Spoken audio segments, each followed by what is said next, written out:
मुंबई की घटनाएं कराने में इन दोनों का हाथ भी था। और अमेरिका में वो अचानक पकड़े गए तो वहां की सच्चाई और वहां से पूरे सबूत कि केवल यही लोग इस षड्यंत्र में शामिल नहीं थे, पाकिस्तान की आईएसआई, लश्कर ए तौयबा, ये उसके फ्रंट थे और उनके माध्यम से ये सारी घटनाएं हो रही थी। ये जो आतंकवादी मुंबई में घुसे थे, पाकिस्तान में बैठे जो लोग उनका संचालन कर रहे थे, उनके हैंडलर्स थे, वो इन एजेंसीज के लोग थे। हमारी इन्वेस्टिगेशन को ताकत मिले, इन विषयों के बारे में हमें सोचना पड़ेगा। मैं सभी राजनीतिक दलों से, सभी सिविल सोसाइटी संगठनों से इस बात की अपील करता हूं कि जितने भी गृह राजनीति में हमारे मतभेद हैं वो मतभेद रहेंगे, लेकिन देश की सुरक्षा को लेकर तो एक सोच बने।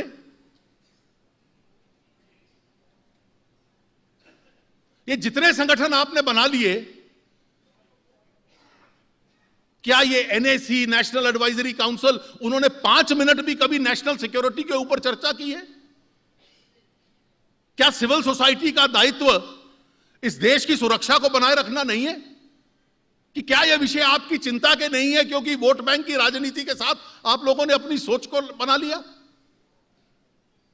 यह जो परिस्थिति है मित्रों, मुझे लगता है कि इस घटना की जांच होगी, इस घटना में लोग पकड़े जाएंगे, उनको सजा होगी, लेकिन जो सबक सीखना है कि कम से कम राष्ट्रीय सुरक्षा के विषय को लेकर तो यह देश एक आवाज में बोले। और स्वाभाविक है, आज चिदंबरम साहब ने कहा, ठीक कहा कि we have a disturbed neighbourhood. पड़ोस की परिस्थिति देखिए,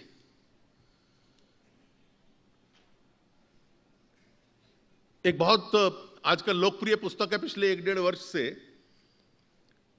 जिसमें यह संकेत आता है कि अमेरिका के राष्ट्रपति ओबामा साहब की सोच क्या है। और उस सोच में से एक बार उभरती है कि किसी भी देश के लिए जो सबसे बड़ी चुनौतियां होती हैं उसकी विफलता की, उस विफलता की चुनौतियों में से वहां शासन और प्रशासन खराब चले, बैड गवर्नेंस, वहां भ्रष्टाचार हो, करप्शन, वहां आतंकवाद हो और वहां परमाणु ताकत हो। So bad governance, corruption, terrorism, nuclear ability potential. पड़ोस में देश है, ये चारों उसके विभिन्न पक्ष हैं जो वहां मौजूद हैं। वाजपेयी जी की सरकार थी तो सरकार का स्पष्ट रवैया था कि आपसे बातचीत तब होगी जब पाकिस्तान की भूमि से आतंकवाद भारत के खिलाफ समाप्त होगा। जनवरी 2004 में वाजपेयी जी और राष्ट्रपति मुशर्रफ के बीच में जो फैसला हुआ और जो कम्युनिकेशन जारी हुआ, उसमें यही था कि कंपोजिट डायलॉग, पूरी समक्ष बातचीत तब होगी जब पाकिस्तान की भूमि से आतंकवाद भारत के खिलाफ प्रयोग नहीं होगा।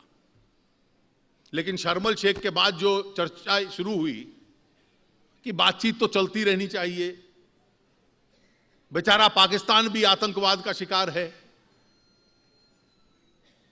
आपको बहुत शौक है बात करने का, लेकिन यह कल्पना कीजिए कि बातचीत का जो आप कर रहे हैं उसका परिणाम क्या होगा।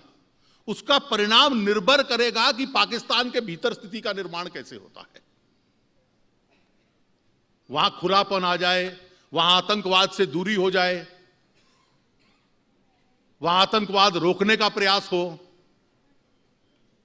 तो ठीक है, बातचीत आगे बढ़ सकती है। लेकिन अगर आतंक बढ़ता रहे, terrorism as an instrument of state policy चलती रहे, समाज का रेडिकलाइजेशन होता रहे, आर्म्ड फोर्सेस का रेडिकलाइजेशन होता रहे, जितने ये हमले उनके आर्म्ड फोर्सेस पे हो रहे हैं, भीतर में से लोग शामिल हैं, क्योंकि सिक्योरिटी फोर्सेस का भी रेडिकलाइजेशन हुआ एक स्तर तक। उस परिस्थिति में से बातचीत में निकलेगा क्या? और इसलिए जो सोच है कि विदेश नीति का भी प्रयोग करना आतंक को रोकने के लिए, आतंक के ऊपर पूरे विश्व में दबाव बने, जो आतंक के निर्माता हैं, उसका भी प्रयोग होगा। और जो ये मैं जिक्र कर रहा हूं, ये केवल सीमा पार से आने वाला या इस प्रकार का आतंकवाद उनकी सहायता से कि देश के भीतर में से कुछ लोग आरंभ करें, केवल ये उस तक सीमित नहीं है। कई प्रकार की इंसर्जेंसी इस देश में है। 200 के करीब जिले इस देश में ऐसे हैं जहां छोटी बड़ी मात्रा में माओवादी हैं। 80-90 जिले इस प्रकार के हैं जहां जनता से टैक्स की बजाय उगराई वो करते हैं। और वो कोई समाज के सुधारक नहीं है, वो कोई गरीबी के उन्मूलन के लिए नहीं आए कि पॉवर्टी एलिविएशन कार्यक्रम लेकर आए हों। वो इस देश के संसदीय लोकतंत्र को समाप्त करना चाहते हैं। और जो संसदीय लोकतंत्र को समाप्त करना चाहते हैं और उनका उद्देश्य है कि किसी प्रकार से हिंसा के माध्यम से, आप उनके नारे पढ़िए, उनकी वेबसाइट चलती हैं, उनका साहित्य आज उपलब्ध है। जो पुराना चाइना के अंदर माओ के जमाने में नारे थे, वो आज भी नारे 2011 में उनके नारों में वो नजर आ जाएंगे। Power flows from the barrel of a gun, बंदूक की नली में से सत्ता निकलती है। Enemies armoury is our armoury, जो दुश्मन के पास हथियार हैं, और दुश्मन कौन है? पुलिस, सेना बल, सुरक्षा बल। उन पर हमला करके उनके शस्त्र ले लेना, उनका प्रयोग करना। और राज्य सरकारें जूझ रही हैं। एक स्थिति तो ऐसी आई कि हमें लगा कि गृह मंत्री जी ने आरंभ में बड़े ताकत के साथ उनके खिलाफ बयान देने शुरू किए। आरंभ में चिदंबरम साहब ने बड़े कड़े बयान दिए उनके खिलाफ। पार्टी के भीतर से विरोध पैदा हो गया। उनको भी लगा कि भाई मैं तो आगे बढ़ रहा हूं और पार्टी साथ है नहीं, और फिर कहने लगे कि ये राज्यों का मामला है, राज्य इसको देखें।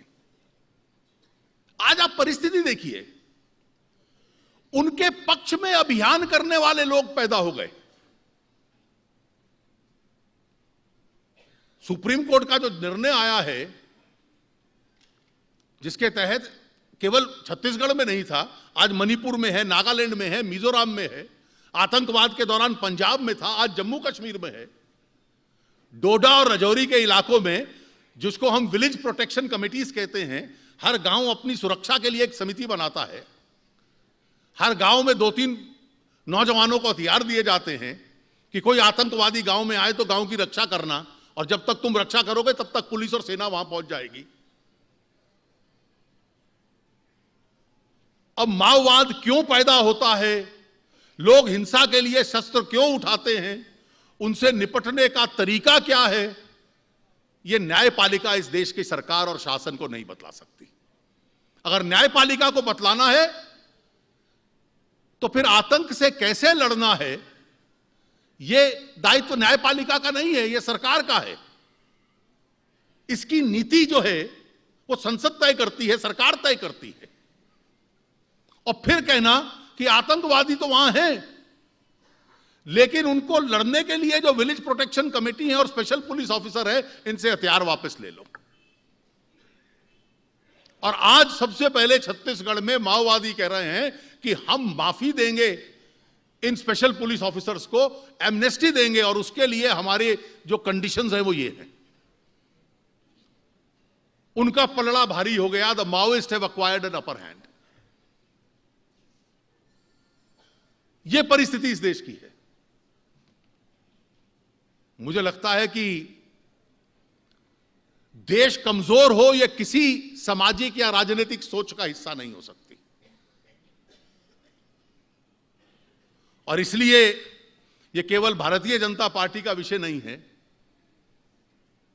देश एक रहे, यह नीति का प्रश्न है, यह सोच का, विचार का प्रश्न है।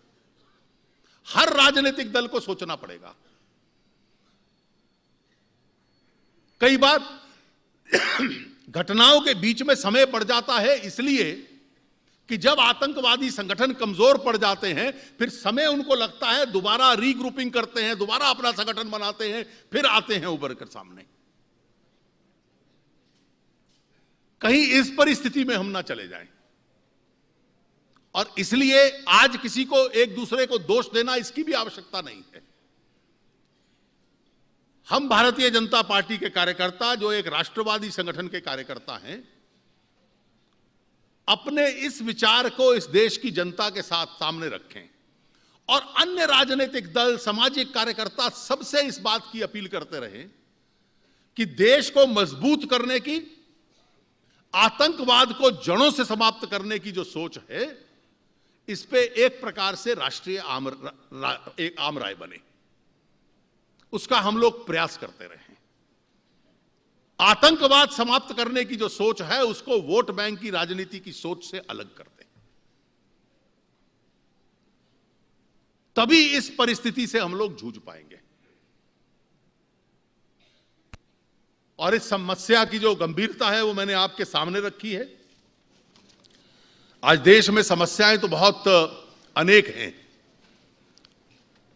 समस्याएं आर्थिक भी हैं, मैंने कहा बढ़ती हुई कीमतों की, भ्रष्टाचार की और राष्ट्रीय सुरक्षा की।